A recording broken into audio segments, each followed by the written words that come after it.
Bonjour à tous, amis restaurateurs. Alors dans cette vidéo, on va voir le remontage du train arrière de la 205 GTI qu'on a repeint dernièrement. Vous avez dû voir que j'ai changé de style sur les 2 ou 3 dernières vidéos. Alors je l'ai fait parce que voilà, ça me plaît bien, je trouve que les vidéos sont plus sympas.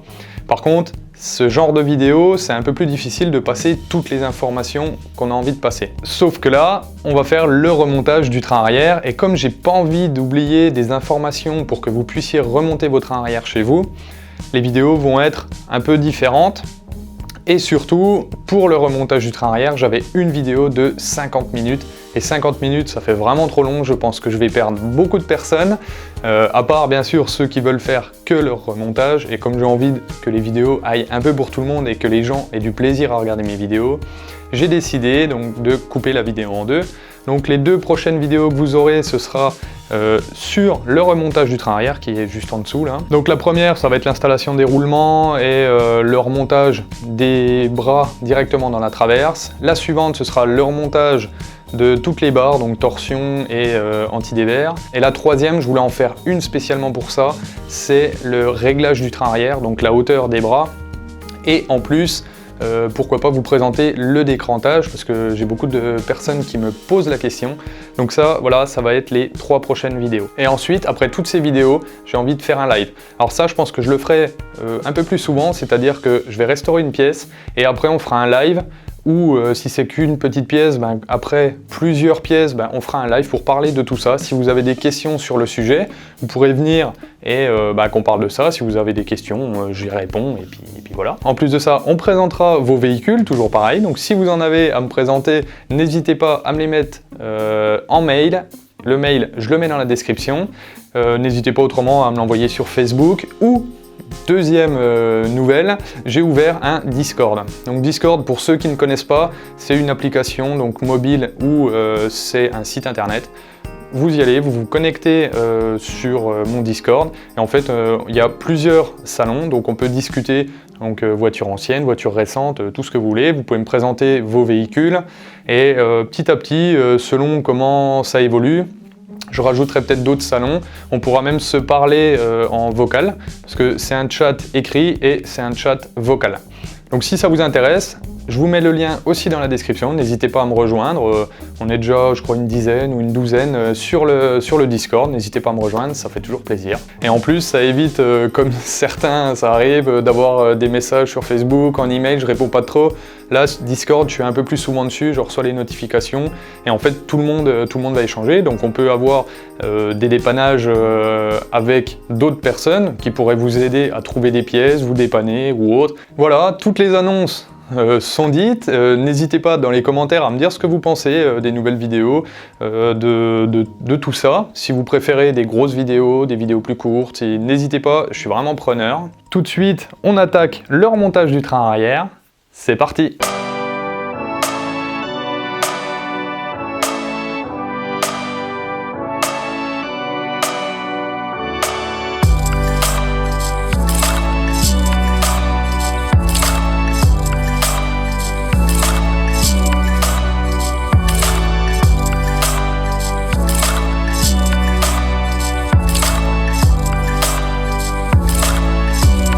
Pour faire la restauration du train arrière, j'ai commandé donc 2 kits comme ceux-là, donc les 2 là. Alors on a la référence qui est juste là. Moi je les ai achetés sur le site Rétro-Autosport, super site où voilà, on a des pièces neuves. C'est vraiment bien, ils ont à peu près de tout, l'envoi est rapide, j'ai jamais été embêté avec eux. Donc dedans on a cette pièce là, c'est la bague qui vient en bout de l'axe où il y a les roulements. Ça c'est la bague qui est juste devant, avec le joint qui vient dedans, et après on a les 2 roulements. Donc on en a un qui est plus petit et l'autre forcément qui est plus gros. Et en plus j'ai commandé donc les 2 vis qui vont au bout des barres de torsion que je vous avais dit que j'avais cassées, donc elles sont là. Et ça c'est les joints qui vont au bout de la barre anti-dévers. En plus de ça, donc on a ces 2 joints qui sont au bout de la barre anti-dévers. Donc juste au bout, il y a ces 2 joints là. Ces joints là, surtout, il ne faut pas les perdre. C'est pour ça que je les avais mis de côté. Parce qu'en fait, j'ai pas réussi à en retrouver. Donc bien sûr, je vais les nettoyer complètement. Hein. mais voilà, il faut ne pas les perdre pour pouvoir les remonter sur votre barre. Tout de suite, on commence par démonter les graisseurs qu'on avait posés dans la vidéo précédente. Ça va nous permettre de passer les roulements beaucoup plus facilement à leur place. Et ensuite, on nettoie la traverse. Donc pour ça, j'utilise une boule de papier. J'attache autour un fil de fer, je l'imprègne d'acétone et je la fais passer dans la traverse. Et avec le fil de fer, on va pouvoir tirer la boule de papier et en faisant des allers-retours, nettoyer complètement la traverse. Alors ça, c'est une chose à bien respecter et à bien faire, parce que tout ce qu'on a pu mettre comme cochonnerie dans la traverse, pendant le nettoyage, pendant la peinture et autres, il va falloir les enlever, parce que ça va nous abîmer très rapidement nos roulements, s'il reste du sable et autres dans la traverse.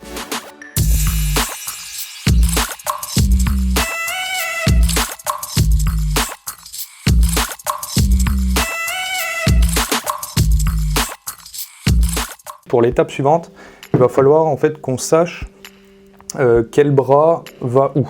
Alors c'est pas super important pour le moment, mais c'est bien aussi de remettre les pièces un peu dans le bon sens. Donc ce que j'ai fait, c'est que j'ai mis donc, les graisseurs vers le bas. Les deux pièces qui sont là, c'est les pièces qui sont vers le haut, donc qui sont au niveau juste au-dessus de l'essieu, quoi, hein, c'est la fixation qui est juste au-dessus de l'essieu, et ça va vers l'arrière. Ça veut dire que là, comme le train est posé, la partie de la voiture avant est devant moi, et la partie, donc le coffre et autres, est derrière. Donc là, maintenant, il va falloir qu'on trouve où vont les bras. Donc on sait que la partie arrière de la voiture est là-bas. Maintenant, on sait que les bras, en fait, vont faire comme ça. Donc si on essaye de mettre celui-là là, bon, on voit bien que ça va pas. Par contre, ce qu'on pourrait faire, c'est le mettre dans l'autre sens. Si on le met dans l'autre sens, en fait, on est complètement à l'envers parce que ça, c'est le système d'accroche de la suspension. Donc le système d'accroche de la suspension, il va vers le bas. En plus, pour s'en rappeler, aussi le sens du bras, c'est qu'on a ce gros rond là, qui n'est pas présent sur l'autre côté.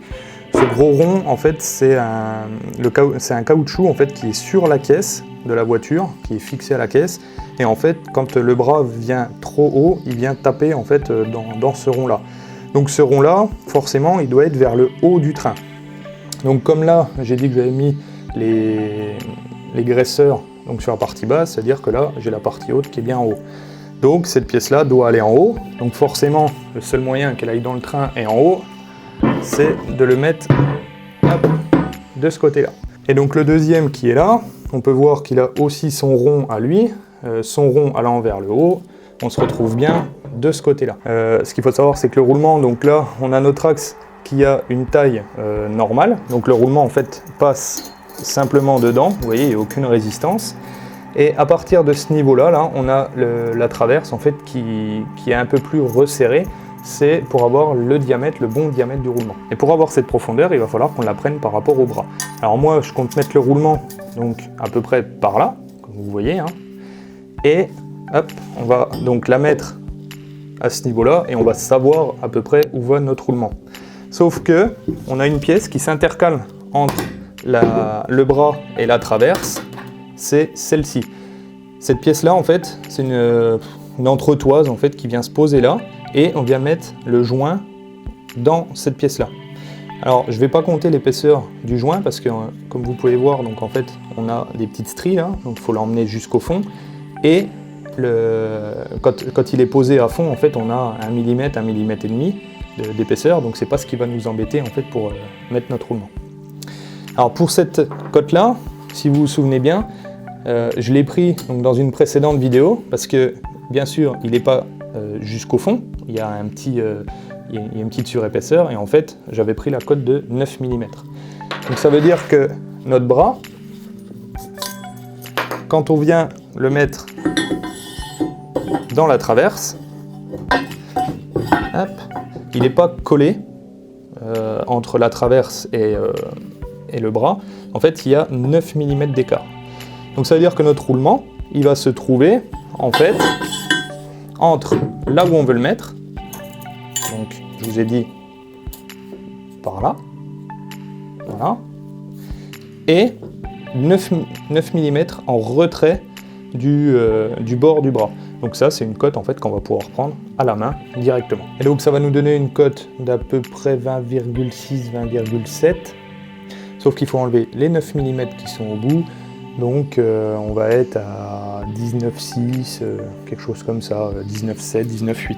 Alors maintenant pour monter le roulement, normalement il faut une pièce donc, qui est disponible chez Peugeot ou qu'on peut usiner, mais moi j'ai pas de tour à usiner. C'est une pièce en fait qui fait le diamètre du roulement et qui à l'intérieur en fait qui rentre dans le roulement et on vient le frapper gentiment pour qu'il aille à la bonne cote. Ça j'ai pas, moi j'avais un tube qui allait juste au bord, bon j'ai pas retrouvé mon tube donc je sais pas où il est. Et en fait sur notre bras en fait on a un peu ce système là, juste à ce niveau là, vous avez une sorte de petit épaulement qui fait que quand vous mettez le roulement là, vous pouvez pas beaucoup aller plus loin que cet épaulement. Mais on peut le dépasser quand même, donc c'est pas top, vous voyez là on est au bord de l'épaulement et on peut encore enfoncer dedans. Alors je voulais l'enfoncer directement avec le bras en fait qui me le tienne pour aller au fond, mais je me dis que je risque d'abîmer le bord du roulement là. Déjà que c'est des roulements qui sont assez fragiles, ça serait bête de l'empirer quoi on va dire. À propos de ça, je voulais vous parler aussi du roulement, donc vous voyez quand je l'ai enlevé, vous voyez il bouge pas celui-là, et le neuf, il tourne super bien sur lui-même. Alors, on en était à, je voulais essayer de l'enfoncer. Bon, j'ai eu ce souci-là, je me pose la question de comment je vais faire. J'ai réfléchi et je me suis dit, je vais prendre le vieux roulement. Donc, le vieux roulement, je vais le mettre sur le bras, qui est juste là. Hop. Donc là, je l'enfonce jusqu'où il veut aller. Voilà, là, il veut bien aller jusque là. Et je vais, hop, mettre le nouveau par-dessus. Si je mets le nouveau par-dessus, maintenant si je l'enfonce et que je vais à fond, hop, je vais être dans la bonne cote. Sauf que si je reviens de 9 mm, parce qu'il y aura mon joint plus ma cale qui est juste là, en fait mon roulement va être à peu près là. Donc ça veut dire qu'il sera trop enfoncé. Donc là il faut calculer maintenant, je voudrais qu'il soit pile poil au milieu, donc en fait il faut que j'enlève la moitié de cette cote là, donc de la cote de l'ancien roulement qui est là. Donc la moitié, ça va donner, si on prend un pied à coulisse, hop, c'est 21 de large, donc on sera à 10,5.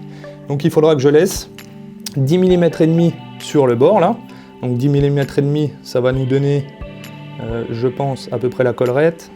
Voilà, la collerette, en fait, il ne faut pas que j'enfonce la collerette dans la traverse, il faut que je m'arrête juste avant. Donc là, je vais faire ça, je vais mettre le roulement, j'enfonce les deux et j'arrête à ce niveau-là. Alors là, c'est un peu, comment vous dire, c'est vraiment, j'essaye. Là, c'est vraiment un truc où je me dis que je vais peut-être me louper, ça va peut-être faire un gros fail, mais j'espère pas. On va voir ce que ça donne. Bien sûr, quand on monte ces roulements-là, c'est monté à la graisse, obligatoirement. Il faut les graisser vraiment comme un porc, il ne faut pas hésiter, c'est fait pour.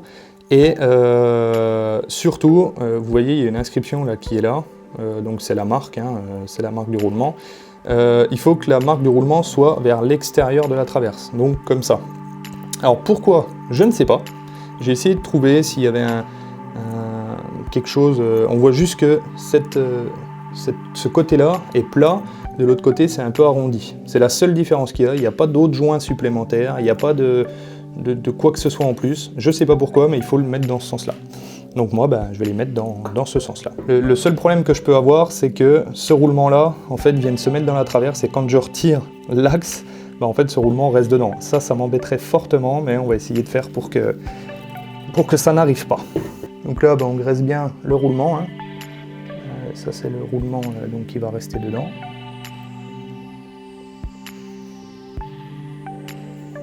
Ensuite, il faut simplement prendre une cale, un marteau et frapper sur la tête du bras de suspension. Alors bien sûr, vous en doutez, j'ai fait un énorme fail, c'est-à-dire que mon bras de suspension étant légèrement de biais, mon roulement ne rentrait pas dans la traverse. Pour régler le problème, j'ai pris une douille de 34, elle a à peu de choses près la même taille que le roulement, je l'ai inséré dans la traverse, j'ai pris un tube et j'ai frappé sur la douille. Et la douille, donc, a fait rentrer le roulement dans la traverse. Quand vous faites ça, faites très attention parce que vous rentrez très rapidement le roulement dans la traverse. Donc très souvent, je contrôlais avec le bras pour savoir où en était mon roulement. Cette opération a duré à peu près 2 minutes pour rentrer le roulement. Et pour l'installation du roulement extérieur, là c'est encore plus simple. On vient poser le roulement à l'extérieur de la traverse, une petite cale en bois sur le dessus, et on frappe jusqu'à ce qu'il arrive à fleur de la traverse. Quand nos roulements sont finis d'être installés, donc là j'ai fait les deux côtés, on confirme quand même qu'ils tournent bien, ils sont quand même libres, donc là c'est bon. Maintenant, on va devoir installer donc, ceci et ceci. Donc ça c'est juste une bague en fait, qui vient se mettre dessus et on vient mettre le joint devant. Alors pour ça, normalement, il y a les 9 mm qu'il faut respecter dessus. Alors là, je pense pas qu'il y ait besoin de taper vraiment beaucoup. On va juste regarder combien il y a. Donc il faut juste l'enfoncer. Moi, j'avais 9 mm, donc ça, c'est à confirmer quand même avec votre démontage. Là, j'ai 11 mm. Regardez si ça l'enfonce quand je fais ça. Et là, je suis à 9. Donc maintenant, on va mettre ce joint-là. Alors ce joint, comme je vous ai dit, c'est pour éviter que l'eau rentre dans le train.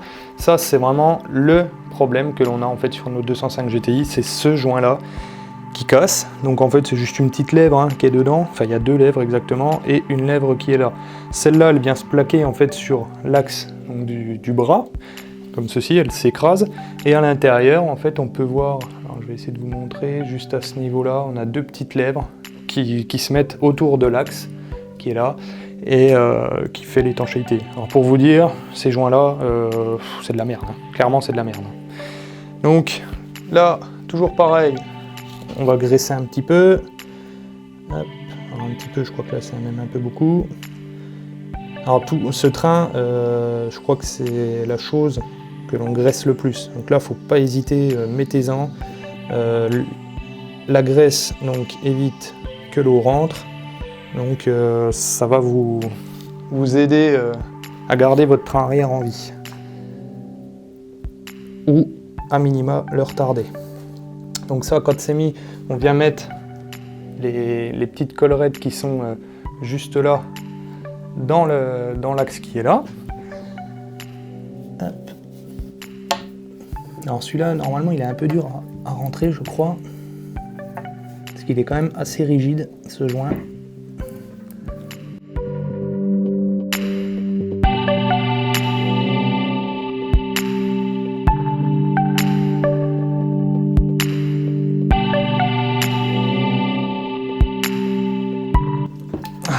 Voilà. Là, c'est bon, il est dedans. On peut voir qu'il y a juste la petite collerette extérieure qui reste. Donc quand on va venir plaquer le bras, et ben en fait on vient plaquer la collerette sur la partie en acier qui est là et ça fait étanchéité. Maintenant, il va falloir, pour remonter, qu'on nettoie certaines pièces que j'avais pas fait bien avant, c'est-à-dire toutes les cannelures. Alors celle-là, je l'ai déjà faite. C'est toutes les cannelures qui sont dans les barres de torsion, dans la barre anti-dévers, tout ça. Alors oui, ça a abîmé la peinture, c'est voulu en fait, c'est parce qu'il y a des marques dessus, donc j'ai préféré tout décaper. Donc il y a les deux leviers qui sont là. Et donc moi j'ai déjà fait les barres quand j'ai décapé pour repeindre.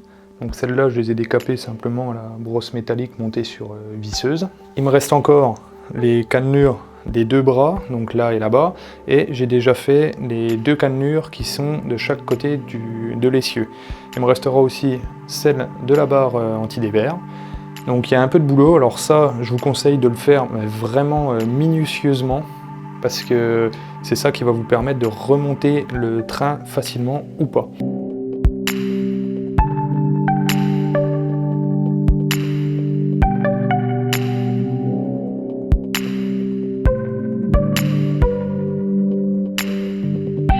Alors maintenant que tout est nettoyé, que tout est prêt, on va pouvoir remonter le train arrière complet. Alors on va commencer par les bras. Donc les deux bras, on va les insérer dans la traverse. Pour ça, toujours pareil, on enduit de graisse l'intérieur, donc n'hésitez pas, moi j'en mets vraiment beaucoup. Ce qu'il faut, c'est mettre la graisse après le premier roulement, parce que si vous le mettez avant, en fait vous allez mettre votre bras, et votre graisse elle va rester, puis elle va ressortir là tout de suite. Alors vous le mettez, mais juste après le premier roulement, donc ça fait à peu près là. Vous mettez votre pâte de graisse là-dedans. C'est vraiment pour que ça graisse un bon coup. En plus, je vais en mettre un peu sur les bras. Hop. Enfin un peu, même beaucoup, hein. Pas hésiter à en mettre. Hop là.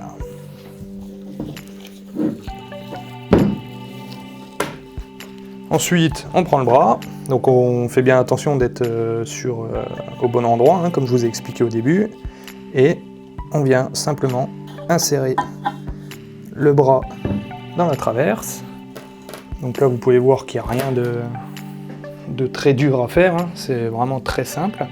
Voilà pour cette première partie du remontage du train arrière. Donc on a déjà fait une bonne partie. J'espère que ça n'a pas été trop long ou trop court ou mal expliqué, hein. N'hésitez pas à me le dire dans les commentaires. La semaine prochaine, on se retrouve pour remonter les barres de torsion et la barre anti-dévers et les supports, en fait un peu les périphériques du train arrière. Je vous souhaite à tous une très bonne semaine. Restaurez bien!